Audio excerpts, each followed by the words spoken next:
Hola, mi nombre es Joana Virginia Reséndiz Leiva, soy del grupo 633 y en esta ocasión vamos a hablar sobre el ciclo menstrual. Primero debemos definir qué es el ciclo menstrual y se refiere al proceso mediante el cual el útero de una mujer se prepara para un embarazo. Este proceso se realiza cada mes y se realiza mediante la producción de gametos femeninos, una serie de cambios fisiológicos y producción de ciertas hormonas. Se le considera un ciclo porque suelen ser repetitivos y se cuenta desde el primer día del primer ciclo hasta el primer día del ciclo del siguiente mes. Primero debemos hablar sobre la menarquía y bueno, es aquí donde comienza todo, ya que se refiere a la primera menstruación en la vida de la mujer. Se produce durante la pubertad y se considera el proceso central o principal que se realiza mediante esta etapa en la mujer.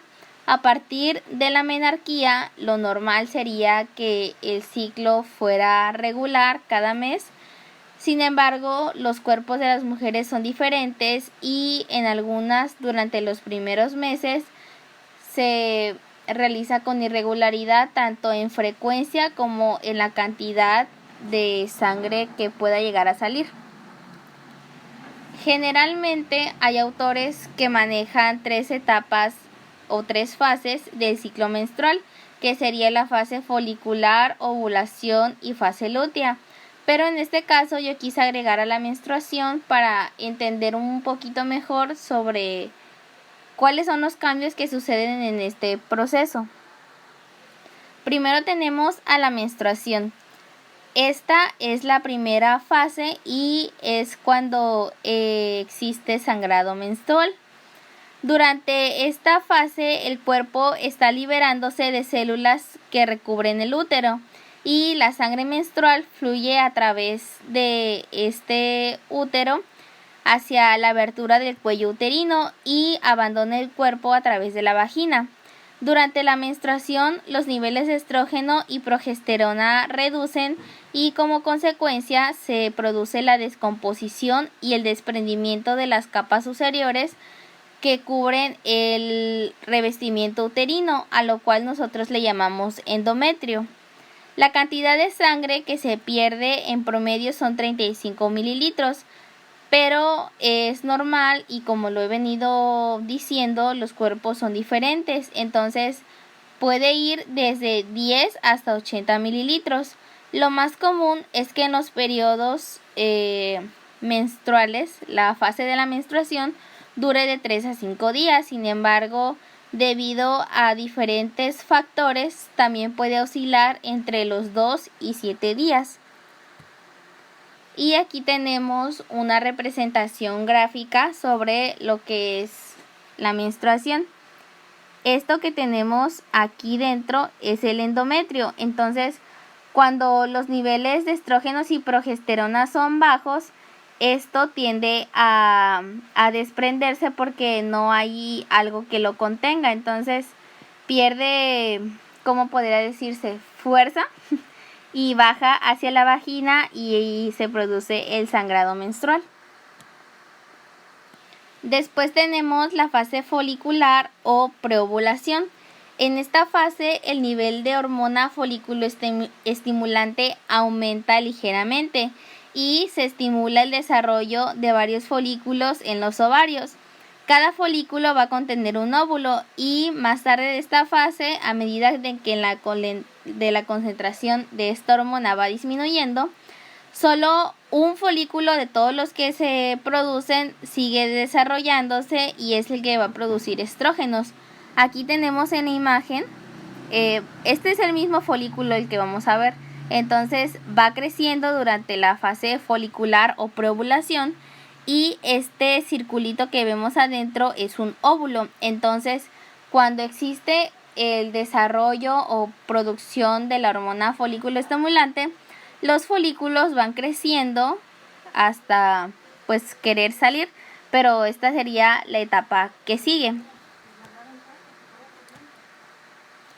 Después tenemos la fase ovulatoria. En esta fase va a comenzar el aumento de la concentración de otra hormona, que es la hormona luteinizante, de la mano de la folículo estimulante que vimos anteriormente.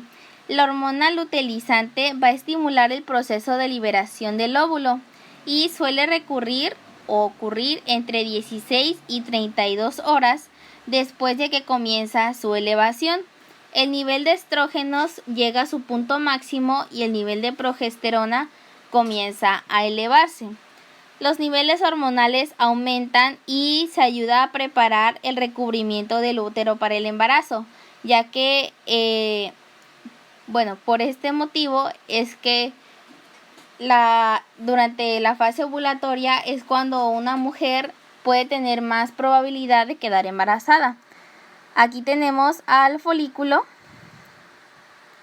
ese es el folículo, y aquí el óvulo pues sale durante esta fase ovulatoria.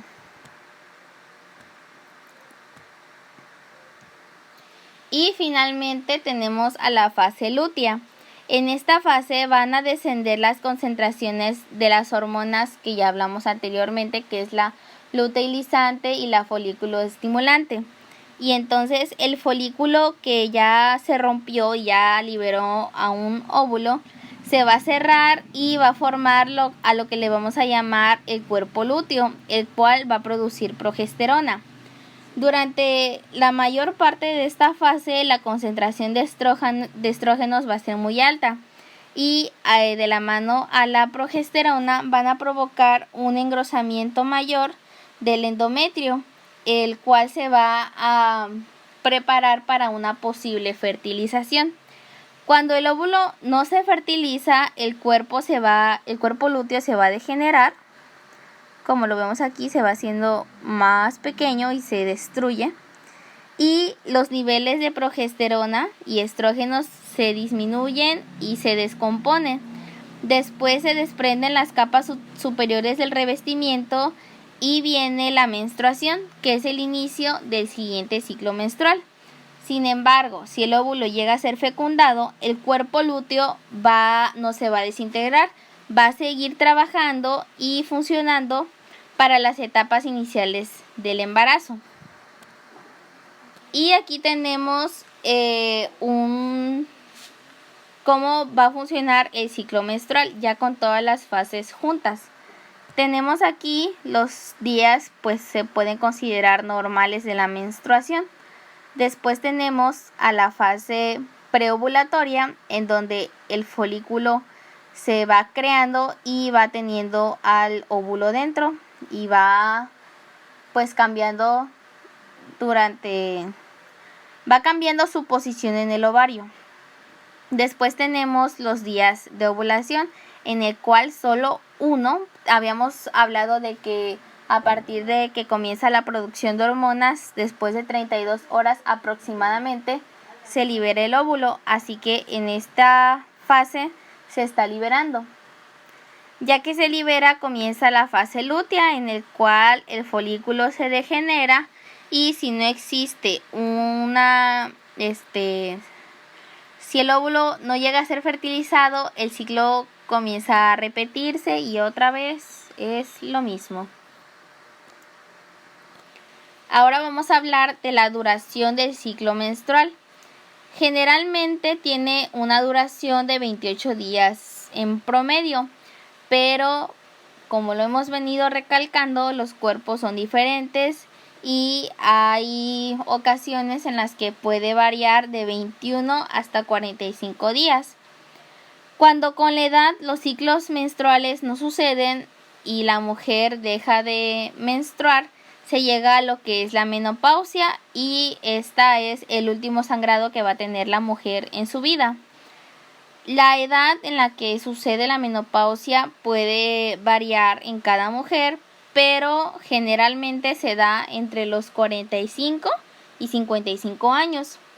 Existen trastornos asociados a los ciclos menstruales y los más comunes podría ser la dismenorrea, que viene acompañada de cólicos muy fuertes, y también tenemos a la amenorrea, que es cuando existe un anulamiento de un periodo menstrual.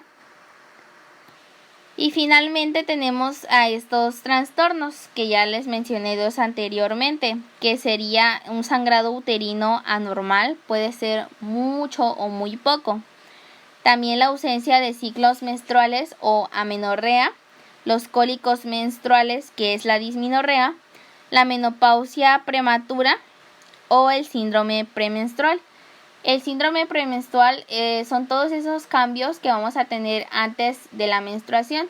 Hay algunas mujeres que no sienten nada, pero hay otras que sus ánimos decaen, comienzan a tener muchos dolores, se nota una inflamación y pues todos estos trastornos a veces nosotros los tomamos como normales, pero no, muchas veces sentimos demasiados cólicos y eso puede ser una señal de quistes en el ovario o de folículos que no están siendo bien procesados. Por ejemplo, hay a veces que se encuentra incluso dientes dentro de los ovarios.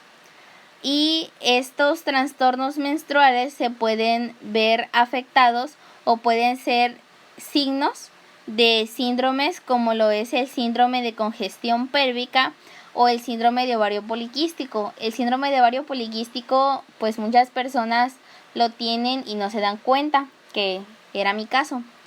Entonces, pues lo que debemos hacer es cuidar nuestra alimentación, hacer ejercicio y cualquier cosa que veamos en nuestro cuerpo que nos duela o que digamos esto es muy pesado para mí, como los cólicos, por ejemplo, pues ir al ginecólogo, no tener pena de eso porque pues es un doctor y es nuestra salud y es muy importante. Entonces hay que atendernos y revisar pues qué cosas no nos agradan de todo esto, porque pues somos mujeres y así nos tocó nacer. Entonces hay que aceptarlo y checarnos y cuidarnos. Sería todo de mi parte.